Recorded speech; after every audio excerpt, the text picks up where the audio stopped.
मोदी सरकार के तीसरी कार्यकाल का आज पहला बजट पेश हो गया है और इस बार के बजट में युवाओं का खासा ख्याल रखा गया है। वित्त मंत्री ने युवाओं के लिए कई बड़े ऐलान किए हैं।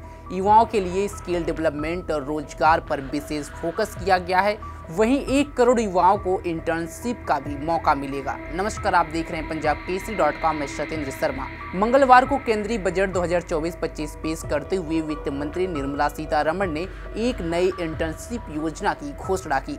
इस योजना के तहत अगले 5 सालों में 1 करोड़ युवाओं को फायदा मिलेगा।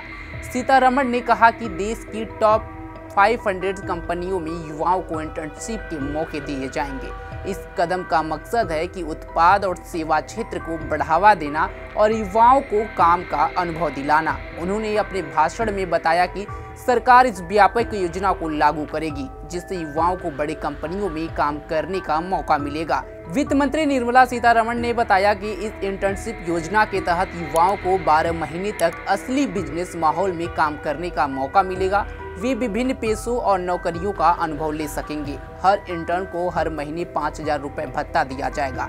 साथ ही एक बार में 6,000 रुपये की अतिरिक्त मदद भी दी जाएगी। सीतारमण ने यह भी कहा कि कंपनियां प्रशिक्षण का खर्च उठाएंगी और अपने CSR फंड से इंटर्नशिप के खर्च का 10% देंगी।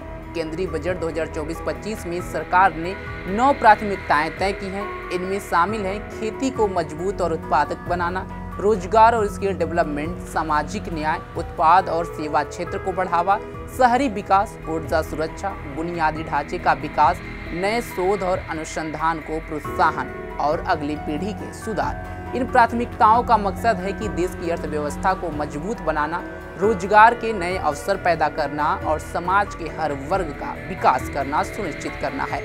वहीं 1 लाख रुपए तक की सैलरी वाले रोजगार के लिए नई scheme model skill loan scheme का दायरा बढ़ाकर 7.5 लाख किया जाएगा। मॉडल स्किल लोन की गारंटी गवर्नमेंट प्रोमोटेड फंड से दी जाएगी।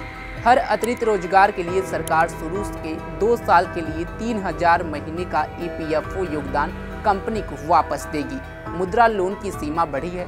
पुराना लोन चुकाने वालों के लिए लिमिट 10 लाख से बढ़ाकर 20 लाख की गई है। देश के 500 टॉप कंपनियों में इंटर्नशिप को स्किल के जरिए बढ़ावा भी देगा। इससे पहले भी युवाओं के लिए बड़ी घोषणाएं हुई थी। अंतरिम बजट में टेक सेवी ग्रोथ के लिए सरकार ने 1 लाख करोड़ रुपए के फंड का ऐलान किया है, जिसमें 50 लाख के लिए ब्याज मुक्त लोन होगा। इसका इस्तेमाल रिसर्च इनोवेशन पर किया जाएगा। वित्त मंत्री ने बताया कि स्किल इंडिया मिशन के तहत देश के 1.4 करोड़ युवाओं को ट्रेनिंग दी गई और 54 लाख युवाओं को स्किल किया गया है। सरकार ने स्किल इंडिया मिशन ने 3,000 नए ITIs बनाए। देश में 7 नए IIT, 16 IIIT, 7 IIM, 15 AIIMS, 390 university का निर्माण हुआ। साथ ही स्टार्टअप्स और sovereign wealth funds, pension funds में निवेश करने वालों को मिलने वाले टैक्स बेनिफिट की अवधि को 31 मार्च 2024 से बढ़ाकर 31 मार्च 2025 कर दिया गया है। यानी स्टार्टअप 1 साल और इस टैक्स छूट का फायदा उठा सकेंगे। युवाओं के लिए सरकार ने जो कदम उठाया है, इस पर आप क्या सोचते हैं, कमेंट बॉक्स में जरूर बताएं। तमाम खबरों के लिए जुड़े रहें हमारे साथ और देखते रहें पंजाबकेसरी.com। धन्यवाद।